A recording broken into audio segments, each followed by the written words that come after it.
And believe me, you don't want to miss any of these presentations. Now, I got to know Alan how long ago, Alan? It's been several years. Oh, yeah. Mm-hmm. Do I now? Can you use the what? Okay. No, you're good. I'm going to go live now. Are you ready? Okay. How long has it been since we met?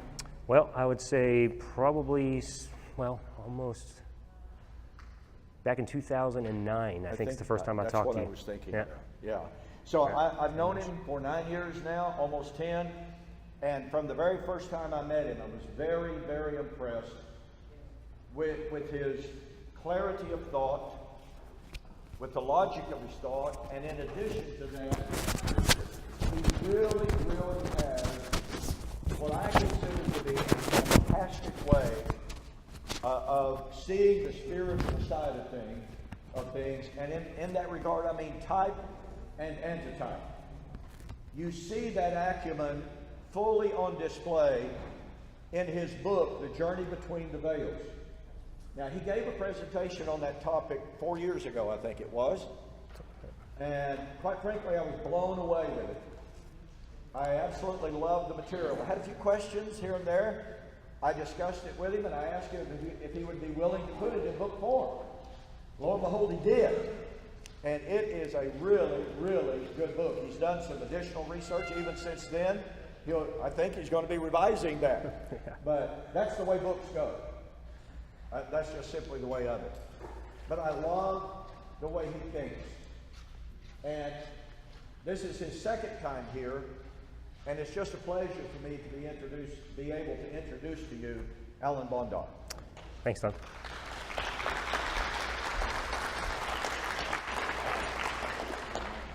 One, two. Yeah, one. I think I'm on. Test 1, 2. I'm on, right? Hello. Oh, yeah. I'll move it up more. This is actually my third time with you. Oh, is it? Yeah. Okay, cool. Yeah, you like me too much, apparently. I don't know. It's January 6, 93.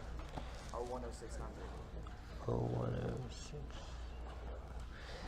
74576. Daniel's password, everybody.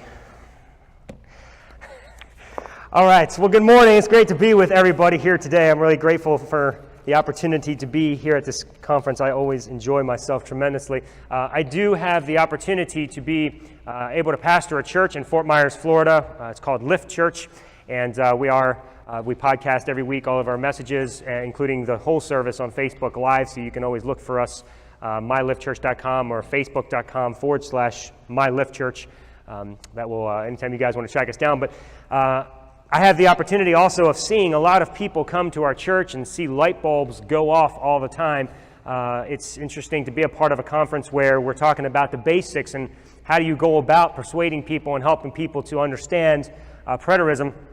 And I got to tell you, we don't have a high success rate. It's not easy to do it, as all of you probably know.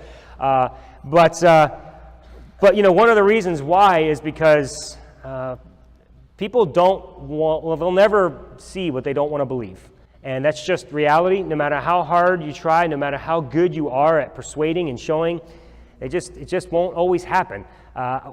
When people come to our church, one of the comments I get a lot is, my goodness, I've never been to a church that uses the Bible so much. You actually teach from the Bible here. It's amazing. And I'm like, yeah, I'm glad that you see that. And so we offer courses that go deeper, and we'll, really go in depth. And I want to take that class. And so they come and they sit in the class, and every time I start the class by asking, why did you want to take this course? Because I know the answers I'm going to get, and I just love hearing it because I want people to realize and know what I'm setting them up for. And so they'll sit around, and inevitably there's a few that will say, man, because I just don't have any clue what the Bible teaches. I don't know anything, and I just really want to understand the Bible. I want to know it, and I feel like you bring it here. You teach. So please, I can't wait to know and understand the Bible.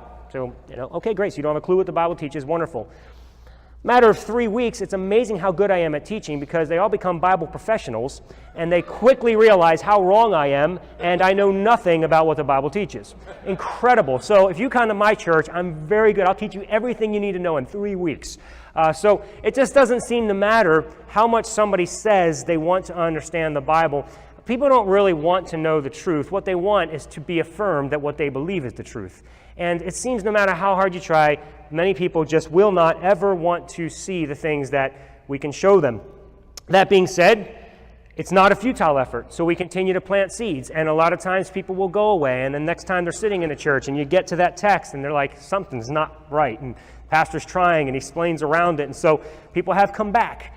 And so you just continue to plow and continue to go at it, realizing that it's never going to be an easy journey.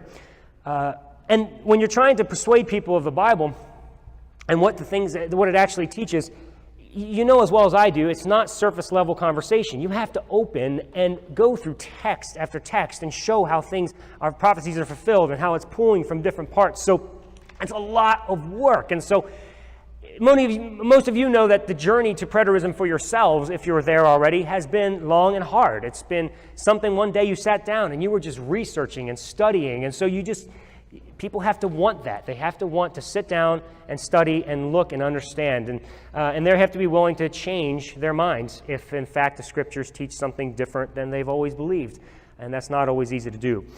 Sometimes we love our paradigms and our traditions, and they just are close to our heart. So they're difficult. But this morning, that all being said, if you sit down with somebody and you want to help them understand, and they're willing to go into the text with you, what I want to talk about this morning is show you how to take somebody through an understanding of the judgment. Judgment Day is what I'm calling the text, or the message. But it's all about the judgment, the great white throne, final judgment that everybody thinks is going to happen one day, and there's going to be this long line, and Jesus is going to be sitting on a throne, and open the books, and okay, here's all your sins. Let's put them on the TV screen, and you're judged. Okay, are you good or bad? And you just kind of go to the place that you're supposed to go. That's pretty much the way people think about the judgment. But I want to place it in a context this morning, and I want to help us to better understand what the judgment is that Scriptures teach about. I'm going to start in Matthew chapter 16. So if you have your Bibles, I encourage you to turn there. Matthew chapter 16 is the first place that we're going to start with the judgment. We're going to see kind of a context here.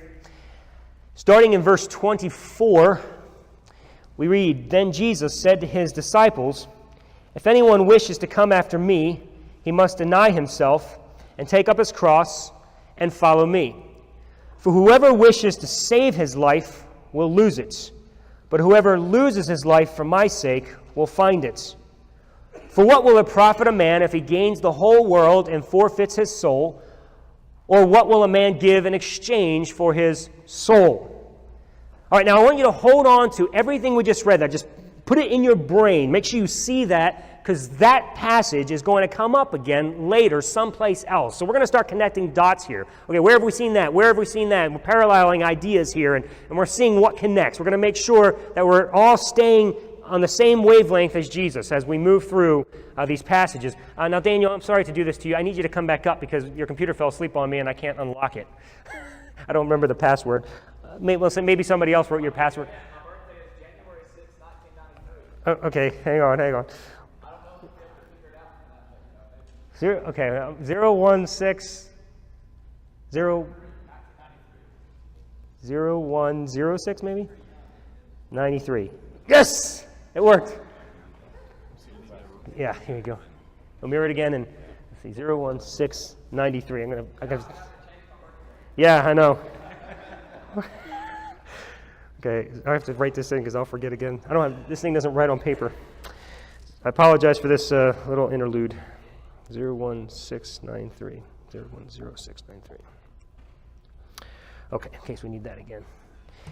All right, so hold on to that passage and remember all the thoughts that are in there. Gaining trying to gain the whole world, losing your life for it, and gaining in exchange for your soul. You don't want to do any of that. Just keep that in mind. And then we go on in verse 27, and we read this: "For the Son of Man is going to come in the glory of his Father with his angels, and will then repay every man according to his deeds." Now that sounds like judgment. That's what we're looking at here. So here comes the Son of Man. He's going to judge according to his deeds. And then we read this: "Truly I say to you, there are some of those who are standing here who will not taste death until they see the Son of Man coming in his kingdom." Okay, so it's a great place to start with somebody. You say, hey, okay, Jesus is talking to real people in real time, right? Yeah, oh yeah. So real people right there. And so he says, some of you standing here aren't going to die until they see Jesus coming in his kingdom. Okay, so we have like 2,000-year-old people walking around, right? Well, that's one option. Probably not the right one. The alternative is Jesus did what he said, and his kingdom came, and he came in his kingdom before all of them died in the first century. Well, yeah, that's what it says. Okay, good. We'll just hold on to that, because that's what you see it says. I've had people say to me, well, I'm standing here. If they do that, then there's nothing you can talk about. They're just intentionally putting up a wall. But if they're willing to say, yes, that's what it says, now let's start paralleling things. Let's go to the most famous judgment chapter, Matthew chapter 25. This is where we start to see the judgment of the sheep and the goats. And so you get to Matthew chapter 25 and verse 31, and you see, but when the Son of Man comes in his glory, and all the angels with him, then he will sit on his glorious throne. All right, so we start with Matthew 16, 27, and then we have Matthew 25, 31, and we see some elements here. Son of Man in both texts. Check. We have, he's going to come, how?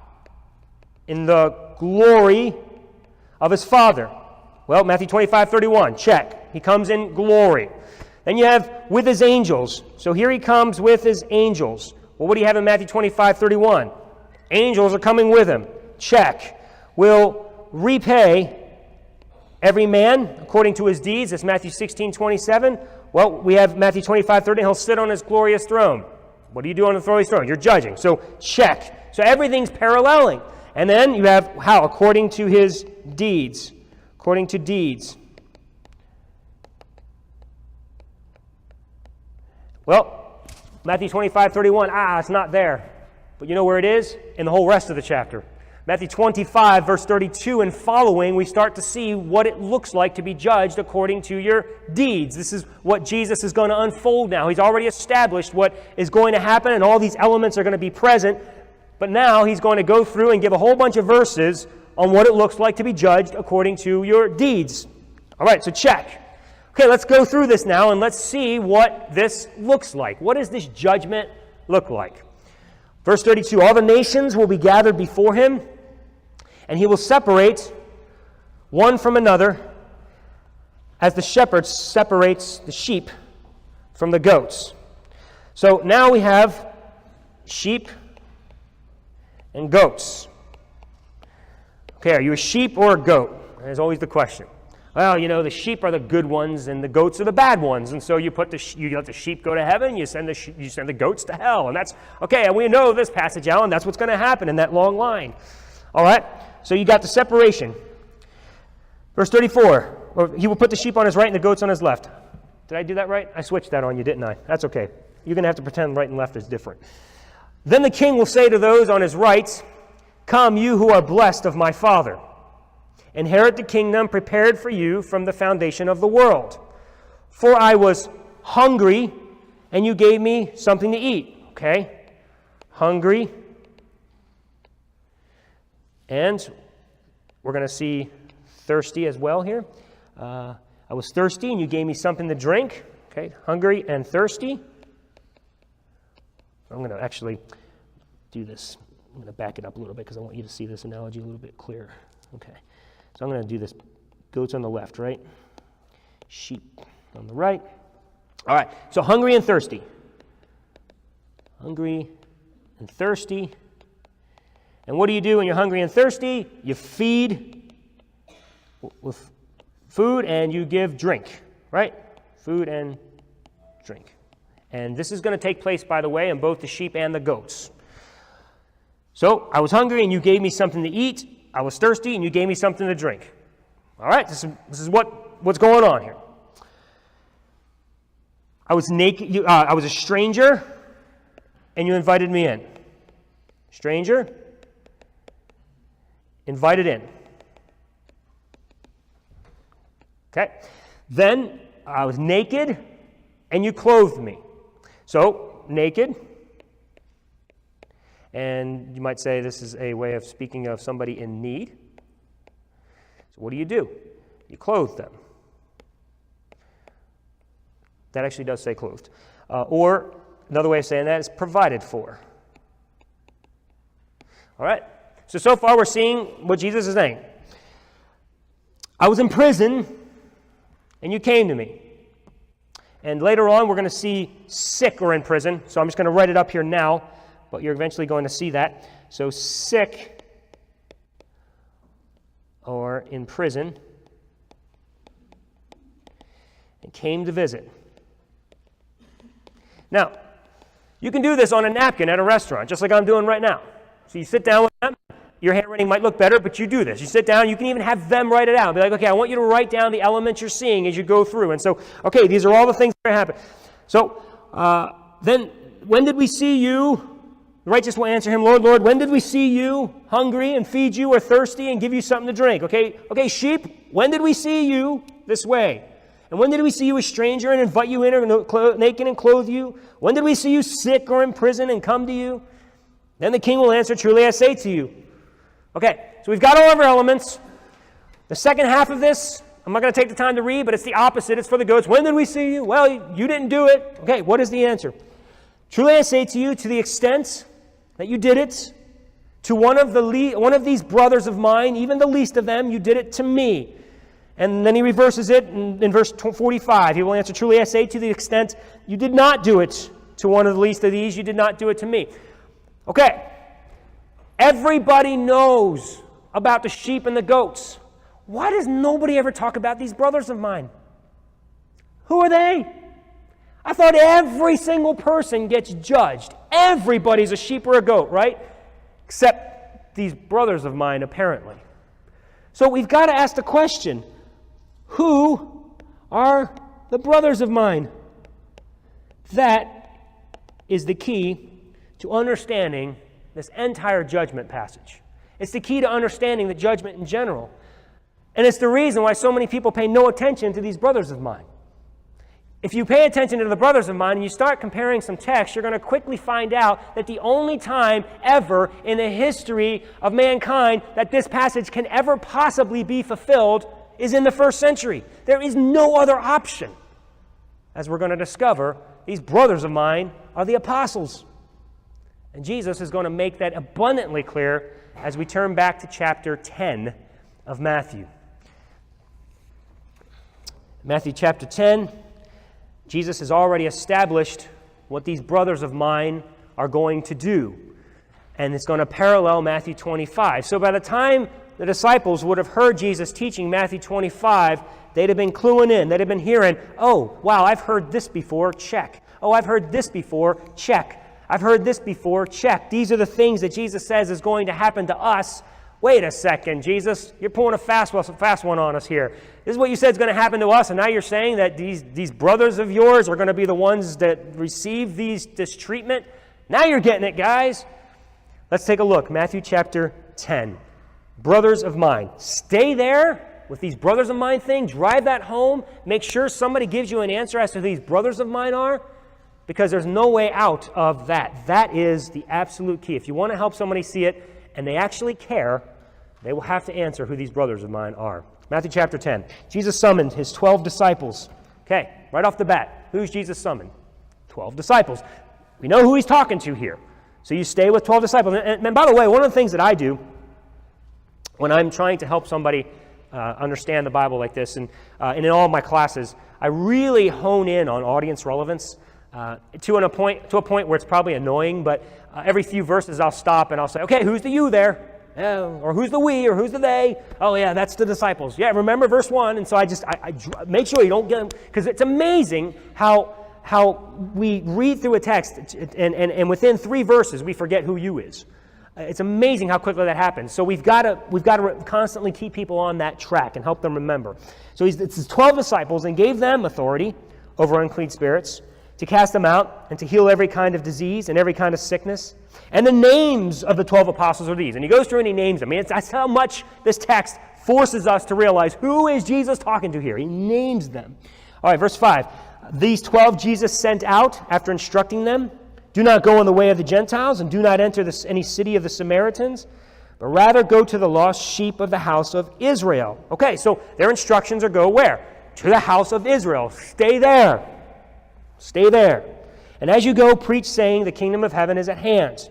Heal the sick, raise the dead, cleanse the lepers, cast out demons. Freely you receive, freely give. Okay, my friends, I'm talking to you now, and who is Jesus talking to? 12 disciples. Okay, good. Where is Jesus telling them to go? It says, stay in Israel. Talk just to the houses of Israel. Okay, just stay in Jerusalem, basically, right? Yeah, just go there. Stay in Judah. All right, good. Okay, stay there. Talk to the house of Israel. Okay, wonderful. And they're the ones that, when was this guy? This was 1st century, obviously. Okay, good. We're all tracking here. You go to a passage like this, most people are like, well, this is obviously the disciples in the 1st century. Perfect. You stick there. Verse 9. Do not acquire gold or silver, copper for your money belts, or a bag for your journey, or even 2 coats or sandals or staff. Man, is there a way to turn this sleep thing off? Yeah, or longer. Can you do that for me? I keep losing it, and it's making it difficult. All right, my apologies again. Do not acquire gold or silver or copper for your money belts, or a bag for your journey, or even 2 coats or sandals or a staff. For the worker is worthy of his support. So, Jesus is saying, go out and make sure you don't have enough clothes. Make sure that people need to take care of you. Make sure you need to be provided for. That's what's going on here. Don't take anything with you. The worker is worthy of his support. So, as he's opening that, you're on your page. We're looking for parallels between Matthew 25, thanks, buddy, and Matthew 10 here. So, you are naked and in need. So now we're comparing Matthew 10, Matthew 25. Matthew 10 talks about the disciples going without anything. Don't provide for yourself, let others provide for you. The worker is worthy of his support. Verse 11, in whatever city or village you enter, inquire who is worthy in it, and do what? Stay at his house until you leave that city. Well, why would you stay at somebody's house? If they invite you in. Okay, so you are a stranger, and they invited you in. Check. As you enter the house, give it your greeting. If the house is worthy, give it your blessing of peace. But if it's not worthy, take back your blessing of peace. Whoever does not receive you, nor heed your words as you go out of that house or that city, shake the dust off your feet. Truly I say to you, it would be more tolerable for the land of Sodom and Gomorrah in the day of judgment than for that city. That little portion right there is one that I've actually seen a lot of light bulbs go off, and people actually get a smile on their face, and they're like, oh, when they finally understand it, they're like, so we don't have to be the ones to go shake the dust off our feet? No, that's not what Jesus is telling us. He's not saying to be jerks to people that don't receive you. Total different context, and they're like, yes, they just love that part. Verse 16, behold, I send you out as sheep in the midst of wolves. So be shrewd as serpents and innocent as doves. But beware of men, for they will hand you over to the courts and scourge you in their synagogues. And you will even be brought before governors and kings for my sake, as a testimony to them and to the Gentiles. But when they hand you over, do not worry about what you are to say, for it will be given you in that hour what you are to say. So what's going on here? Well, they're going to be beat, they're going to be put in prison, they're going to be tortured, they're not going to have all the supplies they need, they're going to end up getting sick at times. Oh wait, we've heard that before. So sick or in prison. What do you do to people who are sick or in prison? You go and visit them. For it is not you who are to speak, verse 20, but it is the Spirit of your Father who speaks in you. Brother will betray brother to death, and a father his child, and children will rise up against parents and cause them to be put to death. You will be hated by all because of my name, but it is the one who has endured to the ends that will be saved. Now, all of that is something Jesus says will take place to these disciples, to these apostles, as they are going out and doing this ministry to the lost houses of Israel. And so, we have one that's left, and it's hungry or thirsty, and so we don't quite see that yet, so there's maybe an objection. Well, yeah, but that one's not there, so we don't really know if it parallels quite yet. But there's this little bit of an interlude here. So now we get to one of the coolest verses in the whole Bible, in my opinion, like the verse that requires preterism to be true, but amazing how it's easy to just overlook this verse. But when they persecute you, wait, my friend, who is you? Remember, right? Who's you? Oh, yeah, that's the apostles. Okay, when they persecute you, apostles, in one city, Flee to the next. For truly I say to you, you will not finish going through the cities of Israel until the Son of Man comes. What? Okay. But wait a second. Jesus came to them again later after he sent them on their mission, 2 by 2, right? And he came back to them. So clearly that's what Jesus is talking about. So I've heard. Yet, the apostles were not scourged and thrown in prison until after Jesus' ascension. So either Jesus was wrong about what was going to happen on their mission, or what Jesus is talking about here is not the 2 by 2 mission. He's actually talking about what takes place after his ascension. Again, the reason we know that is because these things did not actually happen to the apostles until after his ascension. Oh, yeah. Okay, so if that's true, and Jesus has already ascended, and he says they're not going to finish going through the cities of Israel until the Son of Man comes, where does that put us? Oh, the disciples must still be going through the cities of Israel. Well, that's one possibility. The other makes more sense, that Jesus actually came in the first century, just like he intended to say here in this text. So it demands the fulfillment of this passage being in the first century. These things are happening to the apostles, and Jesus is coming back before they even finish this mission. Verse 24. A disciple is not above his teacher, nor a slave above his master. It is enough for the disciples to become like his teacher, and the slave like his master.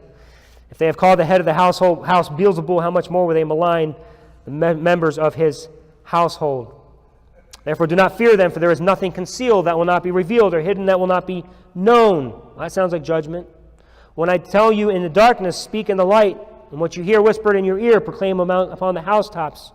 Do not fear those who kill the body, but are unable to kill the soul, but rather fear him who is able to destroy both body and soul in hell, or soul and body in hell. And are not 2 sparrows sold for a cent, and yet not one of them fall to the ground apart from your Father, but their very hairs of your head are all numbered. So do not fear.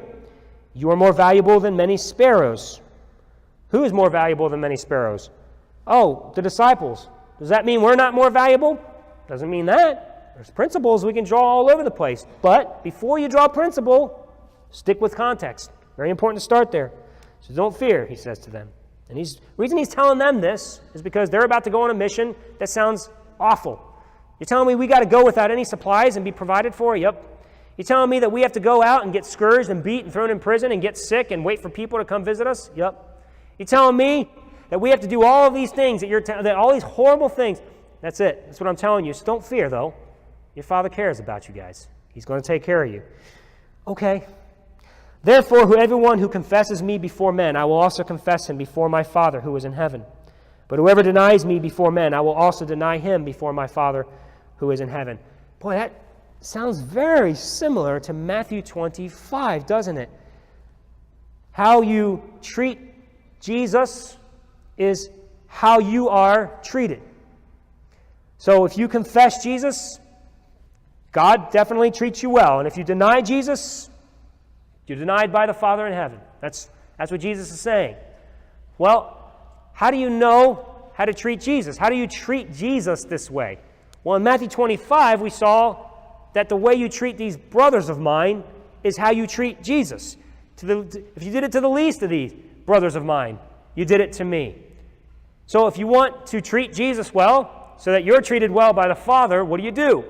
You treat these brothers of mine well. Okay, that's fine. These brothers of mine, we're still trying to establish who they are for sure. So let's keep going then. Let's find out how you treat these brothers of mine and who they actually are. Verse 34, do not think that I came to bring peace on the earth. I did not come to bring peace, but a sword. For I came to set a man against his father.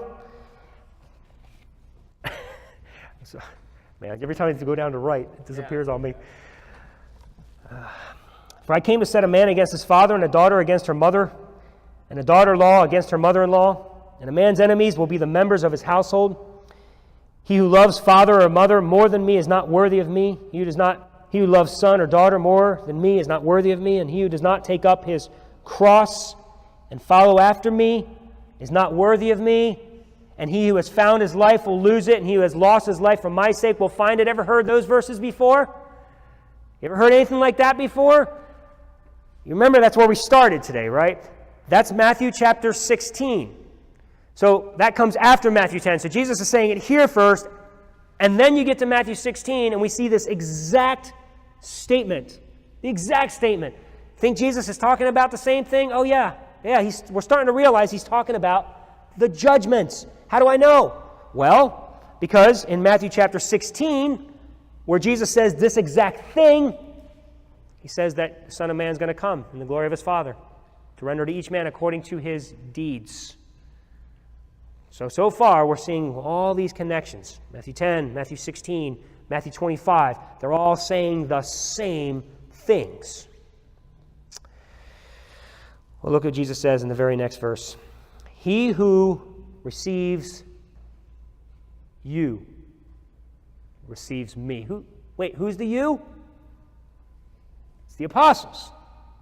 He who receives you receives me, and he who receives me receives him who sent me. Where have we seen language like that before? Man, that sounds exactly like Matthew chapter 25. If they receive these brothers of mine, they receive me. And if they receive me, my Father receives them. It's a beautiful thing. You don't receive these brothers of mine, you're cursed. That's Matthew 25. Okay, Alan. Yeah, all right, you almost made your case. You got me here. It's all about the judgment. You can see these things connecting. You can see the disciples might be these brothers of mine, but I'm not convinced because the text yet hasn't said that you have to give them food and water. Okay, let's keep reading then, if that's necessary. Verse 41, he who receives a prophet in the name of a prophet shall receive a prophet's reward, and he who receives a righteous man in the name of a righteous man shall receive a righteous man's reward. And whoever, in the name of a disciple, gives to one of these little ones, which also sounds like Matthew 25, even a cup of cold water to drink. Truly I say to you, he shall not lose his reward. Well, Alan, okay, there it is. These brothers of mine are going to get food and drink. Everything the disciples were told to do, Jesus says people will be judged based upon how they treat them. And they're paralleling everything. So the entire context of Matthew 25 is about the disciples going through the cities of Israel, doing this mission, and the lost sheep treating them one way or the other. And they would be judged based upon how they are treated. So now, we have one of two options. Either all of this is still happening today, the apostles are still alive, people are still being treated based on how they treat the apostles, because obviously the Bible talks about this great white throne judgment. It's a cataclysmic physical event that has to take place and the whole earth has to be destroyed, and so all of that's based upon how you treat these brothers of mine. So that's one option. Or, option that makes more sense, in the first century, this judgment took place, and it isn't about a cataclysmic worldwide judgment, and we have to rethink the nature of things. We have to rethink how these things took place in the first century and find the right paradigm and go to the place where Jesus makes it abundantly clear that he is talking about a judgment based upon how one treats these brothers of mine. And ultimately, at the end of the day, what we know and understand and can communicate over time, if somebody's willing to start there, is how that judgment took place upon Jerusalem in 70 AD, and God brought covenant judgment upon them. That's not a hard stretch. It's not hard to get there if somebody's willing to start here and realize that the entire judgment is based upon Israel's treatment of the apostles, which makes sense because throughout the rest of the Bible, what we see is that God's covenant judgments always come down on how people treat the prophets and how they treat others and things of that sort. Primarily, though, we see this God's judgment coming in wrath upon them locally, not globally. And it's always based upon these. But all these things you know, but that's just time. You take them through that journey. But if you want to start with the judgment, it's a great way for somebody to back up and say, okay, that's interesting. I've never realized that this great throne judgment of, the world is actually something that had to take place in the first century with the apostles. So if that's true, let's rethink our nature of these events. And you start working from there. So hopefully that's helpful. I actually have 7 more pages because I didn't realize I run out of time that quick. So that's all I got for today. I still got 5 minutes. Okay. Well, I don't know if I have enough time to actually go through all this because I'll just throw a couple of thoughts at you real quick and then we'll end it. Some of the questions that will inevitably come up, because I've gone through this with people and they say, okay, yeah, I can see that, but I don't know, man. There's some difficulties like every man. It says every man will be judged. And so how do you explain that? I mean, every man that ever existed on the face of the planet was not judged in 70 AD, right? So that's one of the things that people struggle with, and they feel like that needs an answer. Well, you see places like Romans 14, where Paul says, as I live, says the Lord, every knee shall bow to me, and every tongue shall give praise to God. So you see this everything. Philippians 2 is also one of those, so that the name of Jesus, every knee will bow and every tongue will confess. And so typically we run through those passages and we see, oh, well, every man. So right there we know it's a global, worldwide judgment, right? Every person that ever existed. This is where you have to help people see that what Paul is doing and what all the New Testament does is pull from Old Testament passages. They're just quoting texts that are prophesying these events. So those are actually taken from Isaiah 45.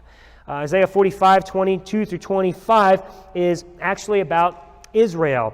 And I'll just jump to verse 25 in that for the sake of time. At the very end, he says, in the Lord all the offspring of Israel will be justified and will glory. It comes right after the text about every knee will bow and every tongue confess. So in the context, we discover that the every man and every knee or whatever is a context about certain people.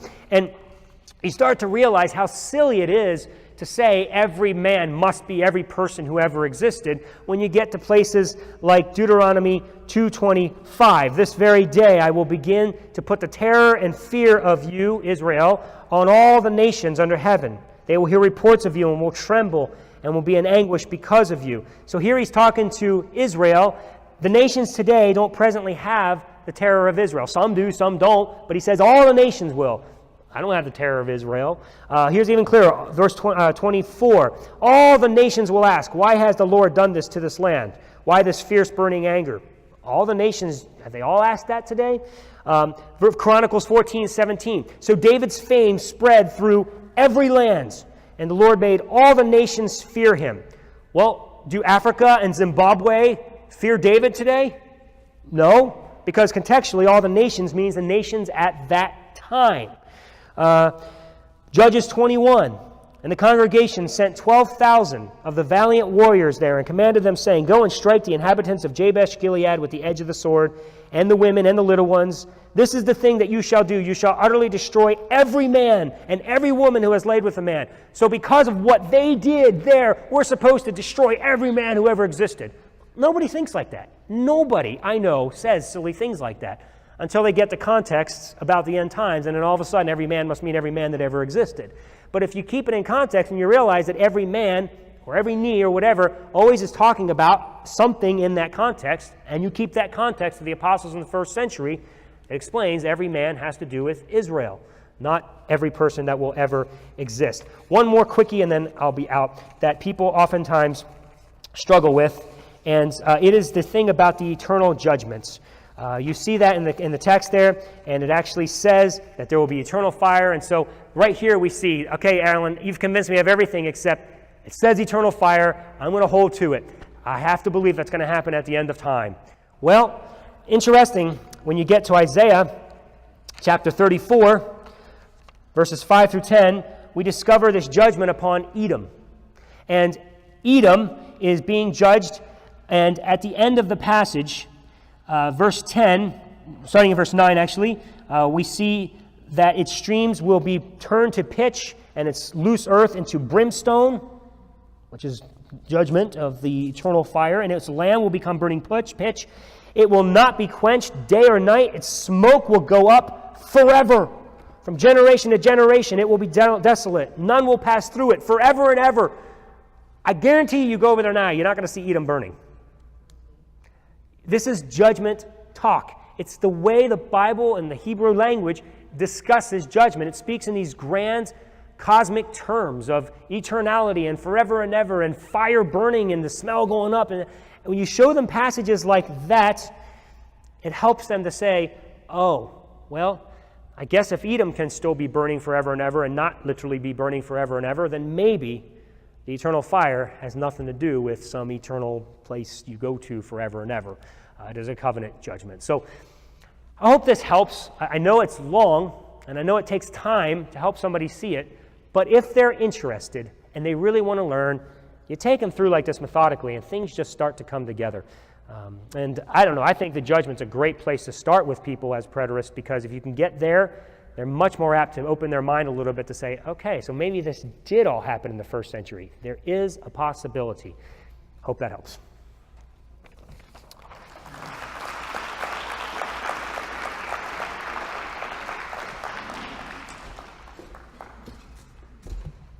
Good job. Good job. Thank you, sir. Oh, yeah.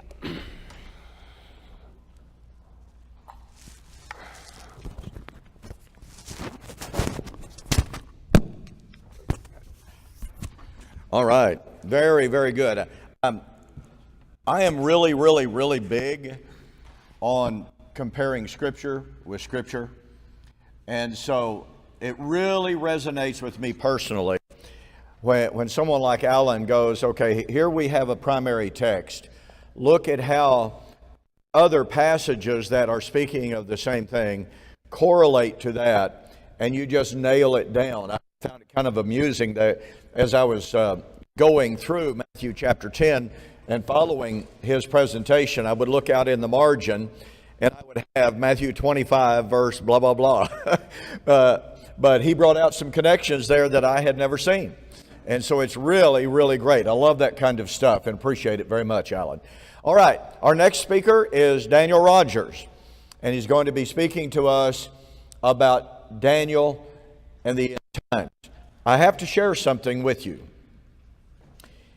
This morning, about somewhere around 4:15, 4:30, I got on YouTube to see how many viewers we had until that time this morning. Now, we had about 86 people here last night. That's not a bad start at all for a Thursday night. As of about 4:15, 4:30 this morning, we had 1,531 viewers of that last night.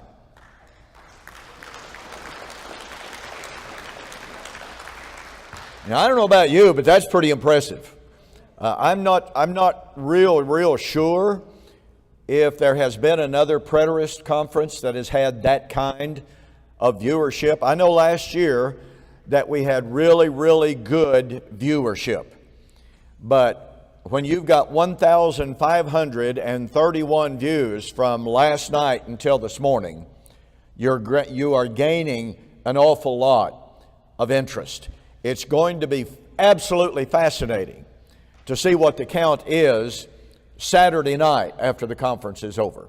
All right? Take a 15-minute break. We'll introduce Daniel Rogers. Thank you.